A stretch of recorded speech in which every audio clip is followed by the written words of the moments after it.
Welcome, collectors and hobby enthusiasts, to another episode of Diecast Emporium Military Mondays. This week's episode features the M88A2 Hercules recovery vehicle. Now, Hercules is a really appropriate name for this vehicle, but it also is one of those alphabet soup military jargons that actually stands for something. In this case, it stands for Heavy Equipment Recovery Combat Utility Lifting Extraction System. So, unless you want to say that every time, you better just call this thing the M88, the recovery vehicle, or the Hercules. So the first M88 entered service in 1961. They were based on the M60 patent tank undercarriage track and design. Today's variation, the M88A2, was first introduced in 1997 and featured a variety of upgrades, including improved undercarriage, another road wheel, and of course a more powerful winch design. So the primary role and responsibility of this vehicle is to extract disabled vehicles that have become entangled or bogged down, and to repair or replace damaged parts in fighting vehicles whilst under sustained enemy fire. Now, we've seen in the Middle East these M88s do other tasks, such as either assisting in the demolition or the erecting of buildings, and also the building of fighting positions. So they're a pretty versatile piece of equipment. A lot of engineering battalions have these as well. Now, the cab and the hull, the area around here, they're armored to protect against small arms fire, and as you can see on the model, this, what I will call the skirt, because I'm not exactly sure what the technical terminology is, that's actually an add-on part that they employ or drop down once they are in theater. Again, that's another just add-on armament part that's designed to protect against the bogey wheels that are in the tracks from anti-tank mines, IEDs, that kind of thing. So the recovery vehicle is one of the largest vehicles in the U.S. inventory. As I've said before, it's primarily used in the United States Army.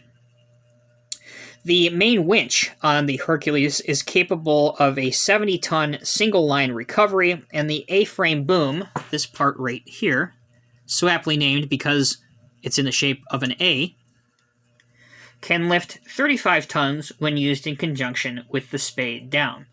The only armament that is on this vehicle, because it's not used as an offensive weapon, is usually a M2 Browning 50 caliber machine gun. It also has smoke grenades on it so that it can be used as a smokescreen, which is really its best chance at hiding itself should it need to come to that.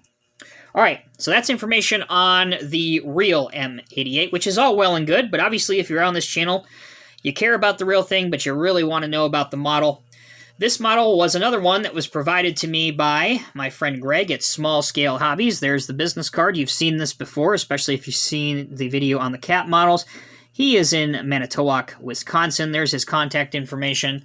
Check out his website, smallscalehobbies.com, especially if you like any of these brands. If you're into military models, some civilian models and such, I encourage you to check out smallscalehobbies.com. All right, so this is made by Trident Miniatures. It is a resin kit, which means it does not come assembled. You have to build it, sand it, paint it, customize it, do all of those fun things yourself.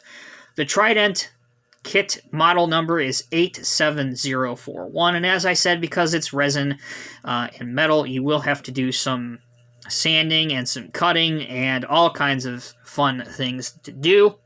I chose to paint this, you guessed it, in the Tamiya TS46 desert sand color.